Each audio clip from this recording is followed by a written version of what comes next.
राज्यातील फेमस योजना लाडकी बहीण योजना. या योजनेमार्फत तुम्हाला दर महिन्याला दरमहा किती पैसे मिळतात?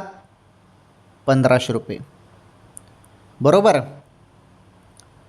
दर महिन्याला तुम्हाला 1500 रुपये मिळतात. आता जो हप्ता येणार आहे जुलैचे जे काही 1500 रुपये तुमच्या खात्यामध्ये आता जमा होणार आहेत, त्याबद्दल जी अपडेट आलेली आहे ते अपडेट समजून घ्या. जुलैचे 1500 रुपये कोणत्या दिवशी जमा होतील, तारीख काय, समजून घ्या सर्व काही. तर भरपूर लाडक्या बहिणी जुलैच्या हप्त्याची वाट बघत आहेत, प्रतीक्षा करत आहेत. तर जुलैचे 1500 रुपये तुम्हाला जवळपास 25 जुलैपर्यंत येणार आहेत बहिणींनो. 25 जुलैपर्यंत बहिणींनो तुम्हाला जुलैचे 1500 रुपये येणार आहेत. 25 जुलैपर्यंत सर्वांनी वाट बघा. ओके.